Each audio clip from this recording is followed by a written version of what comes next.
15 বছরে গুম খুন ও জুলাই বিপ্লবে শহীদদের পরিবারের পাশে থাকবে বিএনপি। জনগণের আস্থা ধরে রাখতে নেতাকর্মীদের কাজ করার নির্দেশ তারেক রহমানের।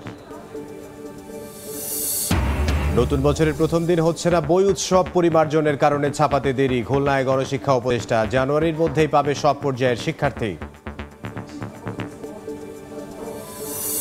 মধ্যরাতে বাড়িতে আগুন, মৌলভীবাজারে ধোঁয়ায় শ্বাসরোধে 2 নারীর মৃত্যু। বরিশালে বাল্কহেডের ধাক্কায় স্পিডবোট ডুবির ঘটনায় আরও 3 জনের মরদেহ উদ্ধার। এবং বেইলি ব্রিজের পাটাতন খুলে রুমা উপজেলার সঙ্গে বান্দরবানের সড়ক যোগাযোগ বিচ্ছিন্ন, যান চলাচল বন্ধে চরম ভোগান্তি, দ্রুত মেরামতের আশ্বাস।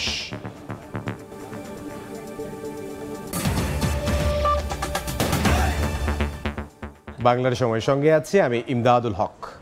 গত 16 বছরে কেবল বিএনপি নয়, গুম খুন নির্যাতনের শিকার হওয়া সব রাজনৈতিক দলের নেতাকর্মীদের পরিবারের পাশে দাঁড়ানোর ঘোষণা দিয়েছেন বিএনপির ভারপ্রাপ্ত চেয়ারম্যান তারেক রহমান।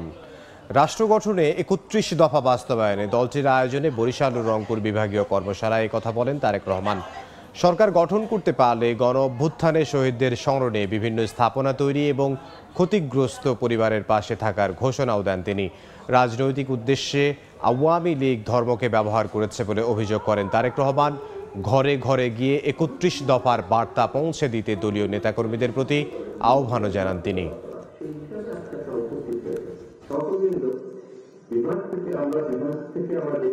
আমরা দেশকে পুনর্গঠনের জন্য যেভাবে 31 দফাকে পৌঁছে দিব মানুষের দ্বারে দ্বারে, আসুন আজকের এই কর্মশালায় আমাদের আরেকটি প্রতিজ্ঞা হোক, আরেকটি শপথ হোক যে আগামী দিনে দেশকে পুনর্গঠনের জন্য আমরা সর্বোচ্চ শক্তি দিয়ে চেষ্টা করব সকলকে ঐক্যবদ্ধ করার জন্য, এবং সর্বোচ্চ শক্তি দিয়ে আমি, আপনি, আমরা সকলে মিলে আজ যারা এই ঘরে আছেন তারা তো অবশ্যই, যারা এই ঘরে নেই লক্ষ লক্ষ নেতাকর্মী যারা ছড়িয়ে ছিটিয়ে আছে বাংলাদেশে, প্রত্যেকের অবস্থান থেকে আমরা চেষ্টা করব জনগণের যে প্রত্যাশিত ভূমিকা আমাদের কাছে, সেই ভূমিকা যাতে আমরা রাখতে পারি।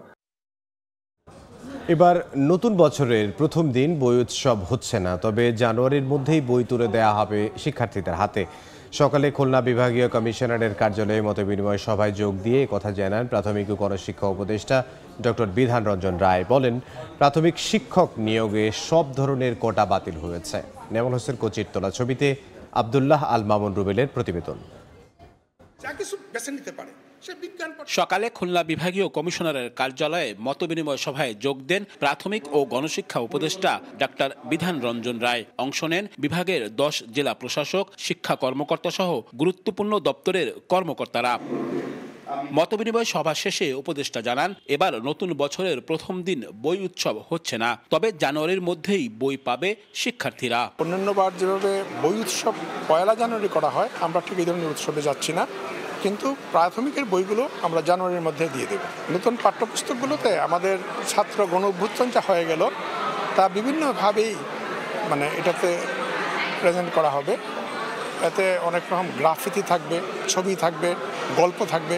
প্রতিটি শ্রেণীর বইয়ের কিছু অধ্যায় পরিমার্জন ও পরিবর্তনের কারণে বই ছাপাতে দেরি হচ্ছে বলে জানান উপদেষ্টা। বৈষম্য দূর করতে প্রাথমিক শিক্ষক নিয়োগের ক্ষেত্রে কোটা বাতিল করা হচ্ছে বলেও জানান তিনি। সরকারের সিদ্ধান্ত যে কোটাগুলা আমাদের 7% রেখে বাকিগুলা বিলুপ্ত করে দেয়া। প্রাইমারিতেও এই কোটা রাখছি না, শুধুমাত্র 7% থাকবে, যেগুলা সাধারণভাবে থাকবে সেটা। আর যেটা আমরা করব সেটা হচ্ছে বিজ্ঞান ও গণিত শিক্ষকদের জন্য আমরা 20% এটা একটা প্রায়োরিটি রাখবো। উপবৃত্তি সহ প্রাথমিক শিক্ষার অন্যান্য সমস্যাগুলো পর্যায়ক্রমে সমাধান করা হবে বলেও আশ্বস্ত করেন প্রাথমিক ও গণশিক্ষা উপদেষ্টা। স্কুল কার্যক্রমে আব্দুল্লাহ আল মামুন রুবেল, সময় সংবাদ, খুলনা। মৌলভীবাজারে বাড়িতে আগুন লাগলে ধোঁয়ায় শ্বাসরোধ হয়ে 2 নারীর মৃত্যু হয়েছে। শনিবার মধ্যরাতে সদর উপজেলার মোস্তফাপুর গ্রামে শেখ রুমেল আহমদের বাড়ির ভেতরে হঠাৎ আগুন লাগে। মুহূর্তেই ধোঁয়ায় আচ্ছন্ন হয়ে পড়ে চারপাশ। খবর পেয়ে ফায়ার সার্ভিসের একটি ইউনিট ঘটনাস্থলে গিয়ে প্রায় 2 ঘন্টার চেষ্টায় আগুন নিয়ন্ত্রণে আনে। গুরুতর অবস্থায় 2 নারীকে উদ্ধার করে সদর হাসপাতালে নেওয়া হলে চিকিৎসক তাদের মৃত ঘোষণা করেন। প্রাথমিকভাবে বৈদ্যুতিক শর্ট সার্কিট থেকে অগ্নিকাণ্ডের সূত্রপাত বলে ধারণা ফায়ার সার্ভিসের।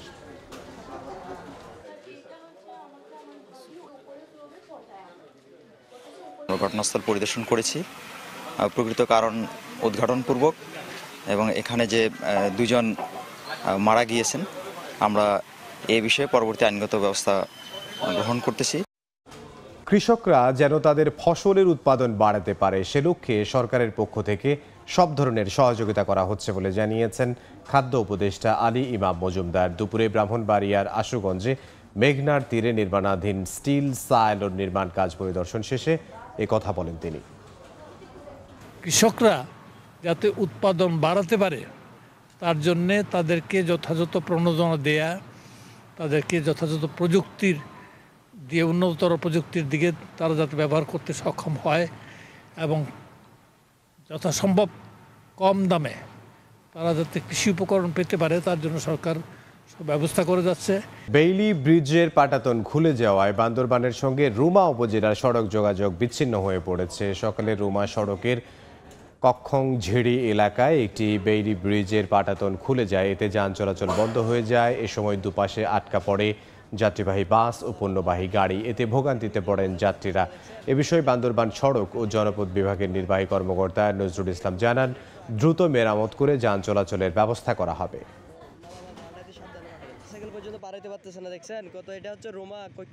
বাংলার সময় আরো থাকছে। সবুজের ফাঁকে থরে থরে ফুটে আছে লাল শাপলা, সঙ্গে মেঘালয় পাহাড়, সিলেটের ডিবির হাওরের সৌন্দর্যে বিমোহিত ভ্রমণ পিপাসুরা।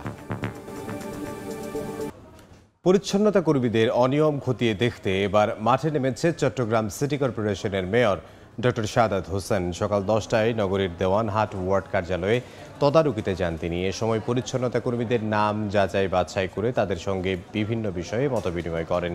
পরে স্থানীয়দের মাঝে সচেতনতা বৃদ্ধিতে বিতরণ করেন লিফলেট। এ সময় শহরে ডেঙ্গি নিধনে ছিটানো হয় মশার ওষুধ। মেয়র বলেন, পরিচ্ছন্নতার কাজে কোনো ধরনের অনিয়ম দুর্নীতি হলে কাউকেই ছাড় দেওয়া হবে না।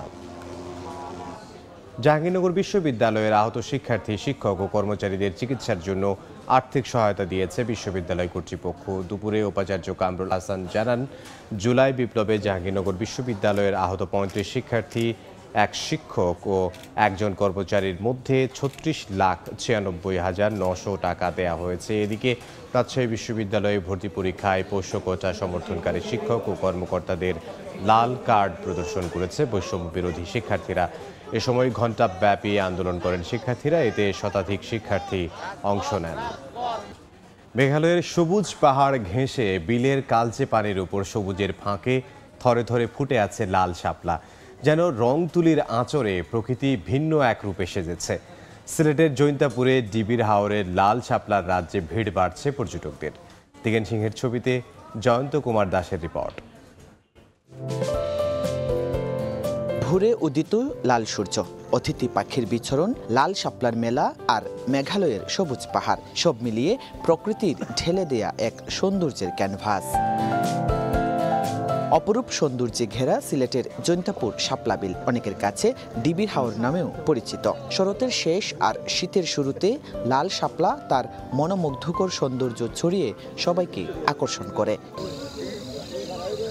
সপ্তাহের 7 দিনেই ভোর থেকে পর্যটকদের পদচারণায় মুখর হয়ে উঠছে বিস্তীর্ণ এই লাল শাপলার রাজ্য। তবে বিশ্রামাগার না থাকা সড়কের বেহাল দশায় ভোগান্তি পর্যটকদের। যারা সিলেটে ঘুরতে আসেন অবশ্যই জায়গাটায় এসে ঘুরে যাবেন। বাড়াইয়া ঘুরিয়া যাওয়া উচিত, মানে একটু দেখা তো উচিত না, সুন্দর জিনিস একটু দেখতা। সকাল আইলে একটু সৌন্দর্য দেখা যায়, তো সকাল আইসে আর জায়গাটা খুব ভালো। টেন্ডার সম্পন্নের কথা জানিয়ে উপজেলা নির্বাহী কর্মকর্তা বললেন, শিগগিরই শুরু হবে রাস্তা সংস্কার কাজ। আশা করছি আমরা সামনের মাস নাগাদ এই রাস্তার কাজ শুরু করতে পারবো। 30 বছর আগে সীমান্তের অপারের খাসিয়া সম্প্রদায় ডিবি বিলে লাল শাপলার চারা রোপণ করেন পূজা অর্চনায় ফুলের চাহিদা মেটাতে। এরপর ধীরে ধীরে ডিবি বিল ছাড়িয়ে লাল শাপলায় রঙিন হয়ে ওঠে কেন্দ্রী বিল, হরফকাটা বিল ও ইয়াম বিল।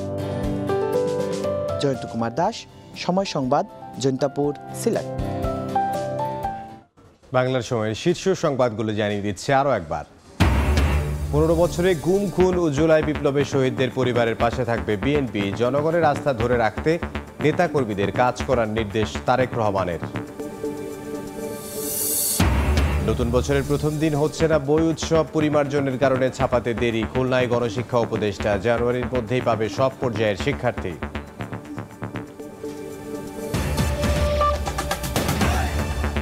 এই ছিল বাংলার সময়। সঙ্গে থাকুন সময়ের।